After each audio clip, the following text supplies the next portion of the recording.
नमस्कार, India voice पर स्वागत है आपका। मैं हूं आपके साथ प्रियंका मिश्रा। छत्तीसगढ़ विधानसभा चुनाव के पहले चरण में 20 सीटों पर मतदान के साथ आज जनता ने 233 उम्मीदवारों के भाग्य का फैसला ईवीएम में कैद कर दिया है, जिसमें चुनाव के दौरान हुए आईईडी ब्लास्ट के साथ ही कई जगहों से नक्सलवाद से जुड़ी घटनाएं भी वोटिंग के दौरान देखने को मिली और साथ ही देखने को मिला आरोप प्रत्यारोप का दौर भी। इसी बीच 69.87% मतदान कर छत्तीसगढ़ की जनता ने अपने फैसले की मुहर पक्की कर दी है। मगर देखना यह है कि दूसरे चरण की 70 सीटों पर जनता का मत क्या समीकरण बनाता है। तो आज छत्तीसगढ़ के मतदान और स्थानीय मुद्दों के साथ ही साथ नक्सलवाद पर होगी बात, लेकिन इससे पहले सुनिए सियासत की जुबान।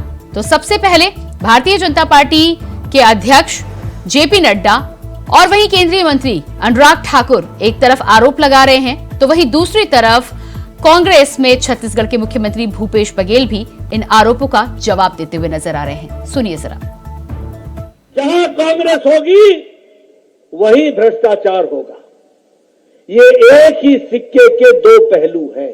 ये भूपेश बघेल की OSD officer on special duty के घर से पैसे मिले थे कि नहीं मिले थे?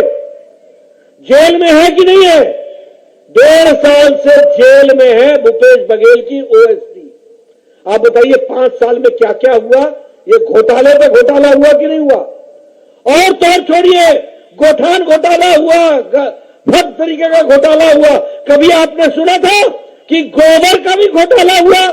भूपेश बघेल ने गोबर का भी घोटाला कर दिया, गोबर का। और नक्सलियों आदिवासियों को नक्सली बता के या तो जेल के अंदर ठूस दिए गए या फिर उसे इनकाउंटर करके मार दिया गया। तो ये बात आदिवासी भूले नहीं है।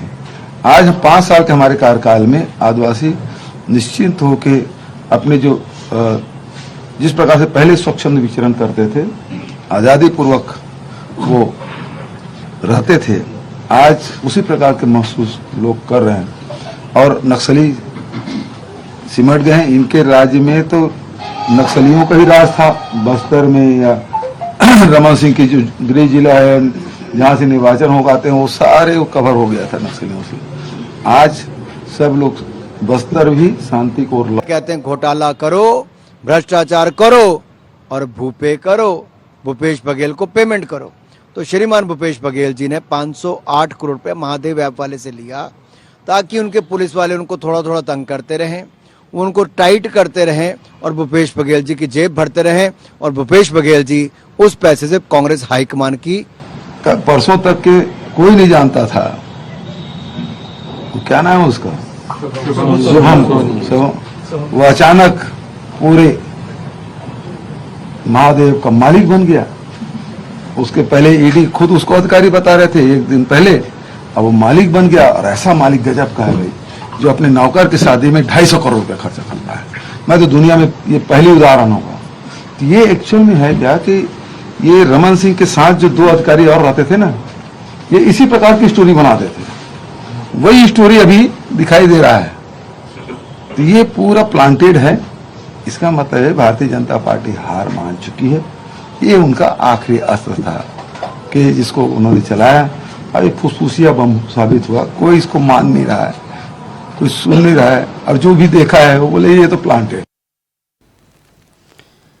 तो जिस तरह से छत्तीसगढ़ में पहले चरण के मतदान के दौरान आज 69.87% वोट के साथ जनता ने 233 उम्मीदवारों के भाग्य के फैसले को ईवीएम मशीनों में कैद कर दिया है। अब देखना यह होगा कि आखिर किन मुद्दों पर जनता ने अपना मत ईवीएम में कैद किया है। 3 दिसंबर को ये नतीजे पता चलेंगे और अगली 50 सीटों पर अब दूसरे चरण में मतदान भी होना है। तो आरोप प्रत्यारोप के इस दौर के साथ ही साथ स्थानीय मुद्दों और प्रचार प्रसार का दौर भी लगातार चलता रहेगा। आज इन्हीं सब पर हम चर्चा करेंगे।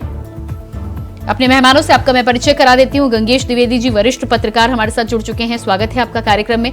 जसविंदर बग्गा प्रवक्ता भारतीय जनता पार्टी से हमारे साथ हैं, आपका भी स्वागत है। और प्रवक्ता कांग्रेस हमारे साथ हैं अविनाश साहू जी, आपका भी बहुत स्वागत है। तो सबसे पहले मैं गंगेश जी आपके पास ही आऊंगी। जिस तरह से 69.87% वोट छत्तीसगढ़ की जनता ने आज 20 सीटों पर किया है, 233 उम्मीदवार थे। क्या लगता है आपको? वोट प्रतिशत बहुत अच्छा है, लेकिन ये वोट जो हुआ होगा ये किन मुद्दों पर ज्यादा हुआ होगा?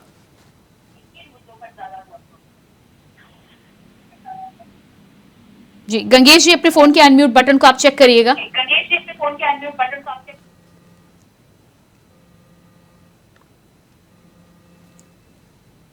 गंगेश जी, मैं आपके पास वापस लौट कर आऊंगी। इसी बीच हमारे साथ बीजेपी प्रवक्ता जसविंदर बग्गा भी जुड़े हुए हैं। जसविंदर जी, आपके पास मैं आती हूं। जिस तरह से 69.87% वोट पड़ा है, छत्तीसगढ़ की जनता ने अपना फैसला तो सुना दिया है, लेकिन तमाम मुद्दों के बीच में, स्थानीय मुद्दों के बीच में नक्सलवाद भी एक बड़ी समस्या है। कैसे निपटारा करेंगे यदि आपकी सरकार आती है तो? हालांकि फैसला 3 दिसंबर को आएगा। ये मत प्रतिशत का अनंतिम आंकड़ा है जो 70% के करीब दिख रहा है। मुझे लगता है कि अभी लगातार हमारे पूरे क्षेत्र में मतदाताओं की लंबी लाइनें लगी हुई हैं और ये 80% निकलने का आसार दिखता है। जिस प्रकार मतदाताओं में उत्साह है, मुझे लगता है कि मतदाता कांग्रेस के कुशासन से त्रस्त होकर घर से वोट करने के लिए निकला है। जिस प्रकार से मतदाताओं में उत्साह है, मुझे लगता है मतदाता भारतीय जनता पार्टी के संकल्प पत्र को, जिसे हमने मोदी की गारंटी नाम से लोगों के सामने प्रस्तुत किया है, उस पर विश्वास करके घर से निकला है। आज देखिए, महिलाओं की लंबी कतारें आपको दिखी होंगी दिन भर। वो क्यों है? क्योंकि महिलाओं को लगता है कि भारतीय जनता पार्टी की जो महतारी बंधन योजना है, जिसमें हमने महिलाओं का सम्मान बढ़ाते हुए हर महिला को, हर विवाहित महिला को प्रति माह 1,000 रुपए, यानी साल का 12,000 रुपए, और अपने 5 वर्ष के शासनकाल में 60,000 रुपए देने का वादा किया है। महिलाओं में उसमें जबरदस्त उत्साह का वातावरण दिख रहा है। लेकिन जसविंदर जी, महिलाओं की आप बात कर रहे हैं, जसविंदर जी महिलाओं की आप बात कर रहे हैं, छत्तीसगढ़ में वैसे भी महिलाएं ज्यादा हैं और आप तो वादा कर रहे हैं, लेकिन भूपेश बघेल की सरकार में तो 5 साल महिलाओं को लाभ मिला है। वो बार बार इस बात का जिक्र भी करते हैं। अविनाश जी को मैं दर्शकों को सदर नमस्कार करता हूँ। और जसविंदर भी मैं आपके पास आती हूँ वापस। जी नमस्कार, आपके दर्शकों को भी मैं सादर नमस्कार करता हूँ। ये जो मतदान का आज जो संपन्न हुआ है, मैं आपको बताना चाहता हूँ कि पहले से ही बस्तर मुक्त थी भाजपा और राजनांदगांव में 8 में से 7 सीटें कांग्रेस के पास थी। प्रथम चरण की 20 सीटों में 20 के 20 सीट पूरी की पूरी कांग्रेस जीतने जा रही है और ये जो वोट प्रतिशत बढ़ा है और इतने अच्छे तरीके से मतदान हुआ है, जनता खुश है। जनता 5 साल के कांग्रेस के सरकार के काम से खुश है, इसलिए स्वस्फूर्त आज मतदान। ठीक है अविनाश जी, मैं समझ सकती हूँ आप खुश होंगे। 19 सीटें अभी तक आपके पास है, लेकिन राजनांदगांव की सीट पिछले 15 साल से आपके कब्जे में आ नहीं पाई है। कोशिशें आपने बहुत की है, लेकिन आप जो 20 सीटों की बात कर रहे हैं, जी आपने देखा होगा राजनांदगांव की सीटों में जो जीत का अंतर रमन सिंह जी का रहा है वो लगातार घटा है और इस बार कांग्रेस की झोली में राजनांदगांव सीट भी आने वाली है। जसविंदर जी जवाब दीजिएगा। वो कह रहे हैं 1 सीट अभी तक आपके पास थी, लेकिन इस बार 20 की 20 ले जाएंगे। हमको मालूम है जन्नत की हकीकत, लेकिन दिल को खुश रखने को गालिब एक ख्याल अच्छा है। कांग्रेसियों का यही हाल हो गया है छत्तीसगढ़ में। जसविंदर जी, अभी सरकार उनकी है, 20 सीटों पर चुनाव है, 19 सीटें उनके पास हैं और उसके बाद आप इस तरह का शेर बोले तो जरा मैच नहीं कर रहा सिचुएशन पर। मैं तो कांग्रेस के प्रवक्ता मित्र की बात पर देर कर रहा था जो सीटें जीतने का वादा कर रहे हैं। मैं एक बात आपसे कहता हूँ कि हर चुनाव जब प्रारंभ होता है तो दोनों पार्टियां एक पिच में चुनाव लड़ती हैं। दोनों पार्टियों के वोट शून्य से प्रारंभ होते हैं, दोनों पार्टी की सीटें शून्य से प्रारंभ होती हैं। हम अपने मुद्दों को लेकर जनता के बीच में गए हैं, कांग्रेस अपना रिपोर्ट कार्ड लेकर जनता के बीच में गई है। जनता तौल रही है कि कांग्रेस ने 5 वर्ष पहले जनता से क्या वादे किए थे और कितने वादे पूरे हुए। आप शराबबंदी की बात ले लें, इन्होंने शराबबंदी पूरा नहीं किया, घर घर शराब बेचने का काम प्रारंभ कर दिया है। ठीक है जसविंदर जी, इन्होंने 10 लाख नौकरी की बात की, युवाओं को नौकरी नहीं दी इन्होंने। इसलिए मैंने ये शेर कहा था। मैं आपकी बात पे एक बात को जोड़ना चाह रहा था, उस बात को जोड़ता हूँ। आपने कहा था कि कांग्रेस ने महिलाओं के लिए 5 साल में किया है। कांग्रेस ने अपने घोषणा पत्र में छत्तीसगढ़ की हर महिला को 500 रुपए प्रति माह देने की बात की थी। 5 वर्ष गुजर गए, कांग्रेस ने एक फूटी कौड़ी नहीं दी है। कांग्रेस ने महिलाओं को साल में 4 गैस सिलेंडर मुफ्त देने की बात की थी। 5 वर्ष गुजर गए, इन्होंने कुछ नहीं किया है। कांग्रेस ने निराश्रित पेंशन को 1,000-1,500 करने की बात की थी जो महिलाओं को जाता है। कांग्रेस ने इसमें भी कुछ नहीं किया है, बल्कि कांग्रेस ने रेडी टू ईट का जो काम महिला सहायता समूह करती थी उनके हाथ से छीनकर उद्योगपति को देने का पाप किया है और महिलाएं इस पाप का अविनाश बदला जी, लेने जवाब के लिए दीजिएगा। अपने उसके घरों बाद से मैं गंगेश जी के पास आऊंगी। अविनाश जी, और भारतीय जनता पार्टी के पक्ष में वोट दे रही है। भारतीय पूरे देश की महिलाओं को की महंगाई की वजह से कमर तोड़ने का काम भारतीय जनता पार्टी ने किया है। कभी जीवन में कल्पना भी नहीं किए रहे होंगे कोई कि इस गैस सिलेंडर के दाम 1,000 से ऊपर जाएंगे, पेट्रोल डीजल के दाम कभी 100 रुपए से पार होंगे। पूरे देश में महंगाई की मार मोदी सरकार ने डाल दी है और ये बात करते हैं महिलाओं की, जबकि छत्तीसगढ़ के में हर वर्ग छत्तीसगढ़ के सरकार के काम से खुश है। आपकी सरकार की संतुष्टि के लिए कुछ भी कह सकते हैं। अविनाश जी, मैं आपके पास आऊंगी। गंगेश जी हमारे साथ जुड़ चुके हैं, काफी देर से इंतजार कर रहे हैं। गंगेश जी आपके पास में आऊंगी। आवाज आ रही है आपको? जी आ रही है आपके पास। गंगेश जी, मेरा सवाल यहाँ पर ये था कि 69% मान रहे हैं, 70 से ऊपर भी आ सकता है आंकड़ा जब कल सूचना आएगी या रात तक सूचना आएगी। लेकिन इस पूरे मुद्दों के साथ, स्थानीय मुद्दों के साथ नक्सलवाद जिसे बार बार खत्म करने का दावा कांग्रेस के द्वारा किया जा रहा था, ये जितनी भी घटनाएं देखने को मिली हैं, इसके बाद कहीं ना कहीं ये दावे खोखले साबित हो रहे हैं। निश्चित तौर पर पिछले 10-12 दिनों से जिस तरह से नक्सलियों ने वहां पे आतंक मचाया, खासतौर पे बस्तर के क्षेत्र के अलावा मौला मानपुर में भी एक हत्या हुई, कुल 2 हत्याएं हुई। उसके अलावा आज खुद 4-5 घटनाएं ऐसी घटी जिसमें लगातार दहशत पैदा करके वहां के मतदाताओं को रोकने का प्रयास किया गया।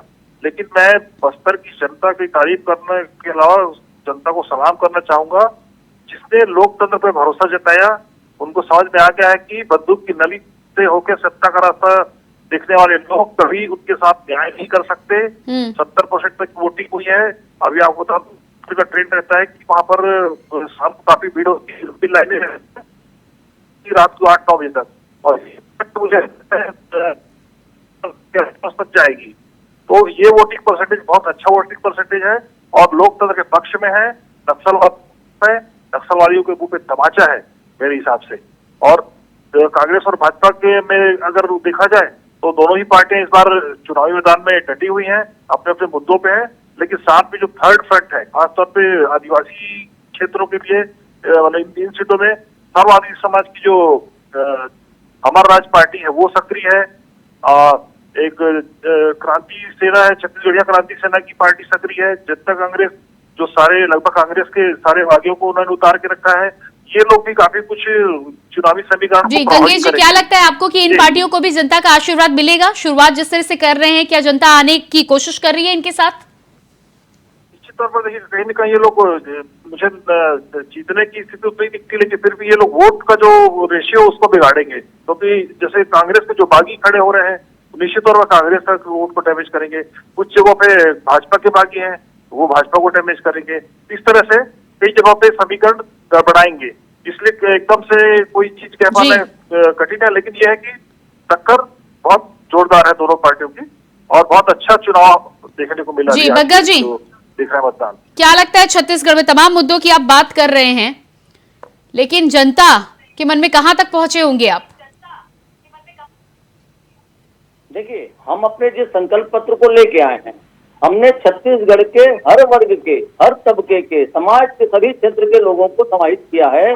और हमारा उद्देश्य छत्तीसगढ़ की तरक्की है, हमारा उद्देश्य छत्तीसगढ़ की बेहतरी है और हम छत्तीसगढ़ के सभी वर्ग के लोगों की बेहतरी के साथ नया छत्तीसगढ़ बनाने की ओर बढ़ रहे हैं।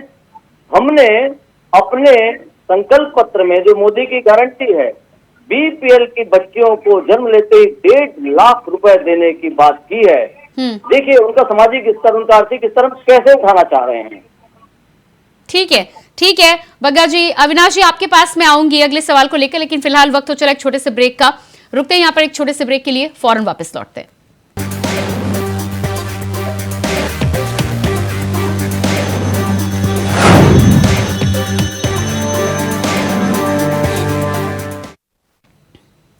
ब्रेक के बाद वापस लौटेंगे। चर्चा हम कर रहे थे जिस तरह से छत्तीसगढ़ में आज पहले चरण का चुनाव हुआ है, 20 सीटों पर मतदान संपन्न हुआ है और जनता ने बढ़ चढ़कर वोट दिया है। लेकिन देखना ही होगा कि जनता ने जिन मुद्दों पर वोट दिया है, क्या 3 दिसंबर को जो फैसला आता है वो फैसला भी कहीं ना कहीं उन मुद्दों के सहारे उनके भले का काम करेगा या नहीं। अनुराग अविनाश जी हमारे साथ है। अविनाश जी, नक्सलवाद की जब आप बात कर रहे थे तो आप बार बार इस बात का दावा कर रहे थे कि नक्सलवाद खत्म हो चुका है, नक्सलवाद खत्म हो चुका है। तो फिर ये जो घटनाएं देखने को मिली हैं वोटिंग के दौरान, ये क्या है? निश्चित रूप से यह बेहद ही दुखद घटना है जिसकी हम निंदा करते हैं, लेकिन आपने देखा होगा कि नक्सल घटनाओं में पहले की अपेक्षा काफी कमी आई है। जिन क्षेत्रों में, कई क्षेत्र ऐसे हैं जहां 23 साल बाद मतदान हुआ है और निश्चित रूप से मतदान का जो मत प्रतिशत है, मतदान का प्रतिशत बढ़ा है, जनता का सरकार के प्रति भरोसा मतदाताओं का वो देखने मिला है और उस पर आगे भी कार्यवाही होगी और काबू पा लिया जाएगा।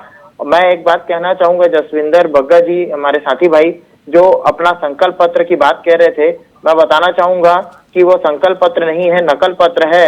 और उन्होंने ठीक है अविनाश जी, मैं आपके पास आऊंगी क्योंकि 3 दिन बाद आपका संकल्प पत्र आया है, लेकिन उससे पहले बग्गा जी से मेरा सवाल है। बग्गा जी, मुख्यमंत्री भूपेश बघेल कह रहे हैं कि नक्सलवाद आपके समय में गढ़ हुआ करता था और आदिवासियों को नक्सली बना के आप जेल में भरते थे। देखिए, मैं तो अपने कांग्रेसी प्रवक्ता मित्र को याद दिलाना चाहता हूं कि हम संकल्प पत्र पहले लेकर आए हैं और आप उसके बाद अपना घोषणा पत्र लेके आए हैं। छत्तीसगढ़ की जनता देख रही है कि नकल किसने की है। हमने धान का मूल्य 31 रुपए निर्धारित किया और 1 एकड़ में 21 क्विंटल लेने की बात की। आपने डर कर 32 रुपए का मूल्य निर्धारित किया और 20 क्विंटल की बात की है। नकल आप कर रहे हैं साहब। हम 31 रुपए देने के बाद भी 21 क्विंटल के हिसाब से 65,100 रुपए की। लेकिन जसविंदर जी, इसमें सवाल तो ये भी उठता है कि राहुल गांधी तो उससे पहले ही जसविंदर जी बीच में सुन लीजिए, मुझे भी सुन लीजिए। यदि आप 3100 की बात कर रहे हैं तो राहुल गांधी उससे पहले आए थे, वो 3000 बता रहे थे। आपने 31 किया, उन्होंने 32 कर दिया। राहुल गांधी की बात पे विश्वास पूरे देश की जनता नहीं करती है साहब, वहां पर हम कैसे कर सकते हैं? कांग्रेस के आप घोषणा पत्र की बात कर रहे हैं, आप करें ना करें, कांग्रेस पार्टी तो करती है ना। परिणाम तो जनता देगी, कांग्रेस पार्टी तो नहीं देगी परिणाम ना। वोट जनता डालेगी छत्तीसगढ़ की, और छत्तीसगढ़ की जनता जनार्दन जिस पर विश्वास करेगी उसका फैसला करेगी। नहीं ठीक है, मेरा सवाल लेकिन बग्गा जी ये था कि मुख्यमंत्री भूपेश बघेल जिस तरह से कह रहे हैं कि उन्होंने नक्सलवाद को अब कम किया है, आपके समय में गढ़ हुआ करता था और आदिवासियों को नक्सली बना के जेल में आप ठूसते थे। अरे हमारे विधायक स्वर्गीय भीमा मंडावी की हत्या कैसे हुई अगर नक्सलवाद कम हो गया तो? बिरजू की हत्या कैसे हुई अगर नक्सलवाद कम हो गया तो? कांग्रेस की सभा में बड़े नेताओं की उपस्थिति में कांग्रेस का पदाधिकारी कहता है कि हाथ पांव काट के फेंक देंगे। कहां नक्सलवाद कम हुआ है छत्तीसगढ़ में? सिर्फ बातों में, सिर्फ विज्ञापनों में, सिर्फ कह देने से भूपेश बघेल के हम मान लें? जो घटनाएं लगातार घटित हो रही हैं, देखिए चुनाव के बीच क्या हो रहा है। हमारे रतन जी की हत्या हुई ना चुनाव के बीच में नक्सलियों के द्वारा, सिर्फ इसलिए कि वो चाहते थे कि लोग उनके क्षेत्र में घुसकर चुनाव प्रचार ना करें। ऐसी सरकार चल रही है क्या भूपेश बघेल की? अविनाश जी जवाब दीजिएगा। स्थानीय मुद्दों की आप बात करते हैं, महिलाओं को स्वावलंबी बनाने की आप बात करते हैं, जब तक ये हिंसा नक्सलवाद खत्म नहीं करेंगे तब तक आप कैसे विकास करेंगे छत्तीसगढ़ का? निश्चित रूप से कांग्रेस की सरकार में नक्सलवाद कम हुआ है और जब भाजपा की सरकार थी तो कांग्रेस का पूरा शीर्ष नेतृत्व इतनी घटनाओं के बाद भी यदि मुख्यमंत्री भाजपा की पुरानी सरकार का हवाला दें और जिम्मेदारी ना ले तो फिर क्या कहा जाएगा? जी, कांग्रेस की सरकार में आप खुद देख रहे हैं कि नक्सलवाद किस हद तक कम हुआ है। पहले कई जिलों तक फैली हुई जो नक्सलवाद फैला हुआ था वो आज सिर्फ कुछ ब्लॉकों तक ही रह गया है, तो यह कांग्रेस सरकार की सफलता है।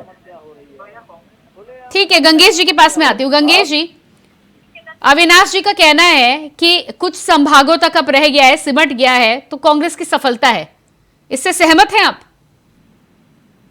पहले की तुलना में तो घटनाएं कम हुई हैं और खासतौर पे देखिए इसमें कांग्रेस के साथ साथ मुझे लगता है कि कोरोना का भी योगदान है। कोरोना काल में पूरी दुनिया प्रभावित हुई थी, उस दौरान नक्सलियों की भी कमर टूट गई थी और बहुत ज्यादा भाई जब सारे लोग प्रभावित हुए उनको भी दवा नहीं मिल रही थी तो निश्चित तौर पर वो लोग पीछे हटे और उसके बाद से। लेकिन अभी देखिए जो चुनाव के वक्त जिस तरह सक्रिय हुए हैं और 2 हत्याएं की हैं, उससे इसके पहले 9 महीने में 9 हत्याओं का आंकड़ा भी भाजपा ने पेश किया है अपनी तरफ से।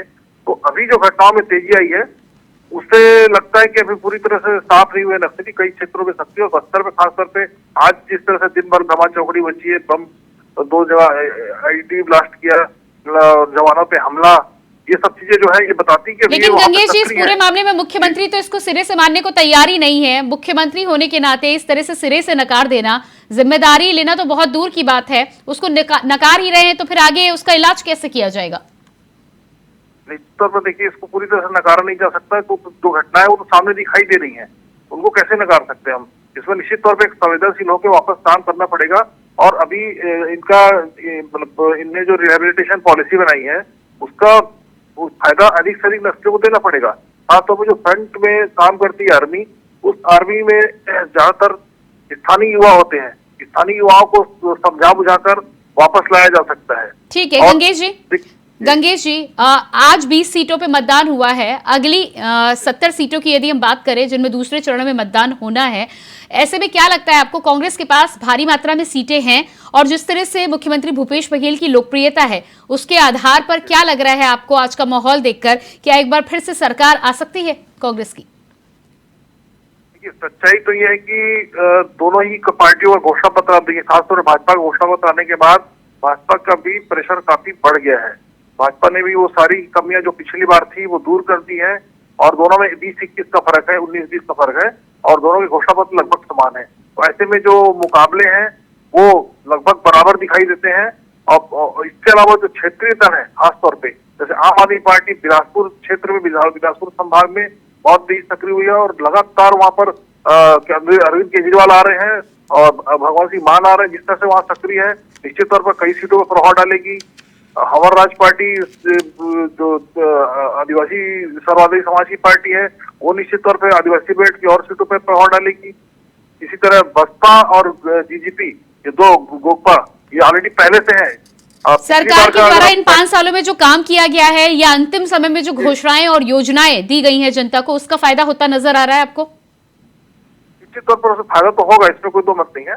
लेकिन ये जो थर्ड फ्रंट में जो पार्टियां आई हैं, निश्चित तौर पर ये भी समीकरण बिगाड़ेंगे और बागी भी समीकरण बिगाड़ेंगे। इसलिए इस चुनाव में एकदम से स्पष्ट ये कहना बहुत कठिन है कि ऊंट किस करवट बैठेगा। अब ठीक है अविनाश जी, रास्ता आपके लिए बिल्कुल साफ नहीं है। गंगेश जी जिस तरह से कह रहे हैं, एक तो अन्य पार्टियां जो सक्रिय होती नजर आ रही हैं, दूसरी तरफ भाजपा ने भी घोषणा पत्र के फ्रंट पर पूरी तरह से मुकाबला कर लिया है, मुकाबला कांटे का है। ऐसे में यदि आप बोले कि वापस लौटकर सरकार आ रही है तो अभी कुछ भी कहना अनिश्चितता है अभी। जी, मैं आपको बताना चाहूंगा कि भाजपा के किसी भी वादों पे, घोषणा पत्र पे या किसी भी बात पे जनता भरोसा नहीं करेगी, क्योंकि पहले भी उन्होंने विभिन्न प्रकार के वादे किए और जनता के भरोसे पर खरा नहीं उतरी। और आज जो कांग्रेस की सरकार है, उन्होंने 5 साल काम किया है, अपने वादों को पूरा किया है, और जो वादा उन्होंने नहीं किया था वो भी पूरा किया है। छत्तीसगढ़ राज्य में छत्तीसगढ़ के लोगों को छत्तीसगढ़ियापन का जो एहसास कराया है, छत्तीसगढ़ की संस्कृति को जो पुनर्जीवित करने का प्रयास किया है, इन सारे चीजों को लेकर निश्चित रूप से कांग्रेस की सरकार पूर्ण बहुमत के साथ बन रही है। प्रथम चरण की 20 सीटें कांग्रेस जीतने जा रही है और द्वितीय चरण की 70 में से 55 से भी ज्यादा सीटें कांग्रेस जीत कर आ रही है। निश्चित रूप से आप 3 तारीख को परिणाम देख सकते हैं। बग्गा जी क्या कहेंगे आप? ये अपने मुख्यमंत्री के जिस छत्तीसगढ़ियापन की और छत्तीसगढ़ी संस्कृति को बढ़ावा देने की बात कर रहे थे, मैं सिर्फ एक चीज जोड़ना चाहता हूँ। इनके 5 वर्ष के कार्यकाल में जब छत्तीसगढ़ से राज्यसभा सांसद के रूप में छत्तीसगढ़िया प्रतिनिधि भेजने का मौका आया, तो माननीय मुख्यमंत्री जी ने किनको भेजा आपको पता है? बिहार की रंजीता रंजन को, उत्तर प्रदेश के राजीव शुक्ला को। एक भी छत्तीसगढ़िया व्यक्ति नहीं मिला, एक भी ऐसा व्यक्ति जो छत्तीसगढ़िया रंग से रंगा हो, छत्तीसगढ़िया संस्कृति को दिल्ली तक पहुंचाया, संसद तक पहुंचाया, नहीं मिलता है मुख्यमंत्री। लेकिन बग्गा जी वो तो 55 सीटों की बात कर रहे हैं, 14 इस चुनाव में आपको मिली थी। अगर इन 70 की बात करें, इस बार क्या आंकड़ा आप छुएंगे? मैं अपने मित्र के साथ 3 दिसंबर को एक बार फिर से बैठना चाहूंगा। छत्तीसगढ़ की जनता इनके कुशासन से त्रस्त है, आप विश्वास मानिए। मैं एसी के रूम में बैठकर बात नहीं करता हूँ, मैंने 3 महीने कवर्धा जिले के गांव की धूल को फाका है। ठीक है। मैं विश्वास से बोलता हूँ कि पूरी जनता इनके कुशासन से त्रस्त हो चुकी है। ठीक है, तो और फिर 3 दिसंबर का भाजपा इंतजार हम जो करेंगे। निगाहों से देख रही है। ठीक है जसविंदर जी, बहुत बहुत धन्यवाद। गंगेश जी आपका बहुत बहुत धन्यवाद। अविनाश जी आपका भी बहुत बहुत धन्यवाद। तो जिस तरह से छत्तीसगढ़ में आज पहले चरण के मतदान में 20 सीटों पर 233 उम्मीदवारों की किस्मत का फैसला जनता तय कर चुकी है। अब देखना ही होगा कि दूसरे चरण में दोनों ही पार्टियां जो टक्कर में है उनमें से किसका पलड़ा भारी होता है। फिलहाल हमारे इस खास कार्यक्रम में इतना ही, लेकिन खबरों के लिए बने रहिए इंडिया वॉइस के साथ। मुझे दीजिए इजाजत, नमस्कार।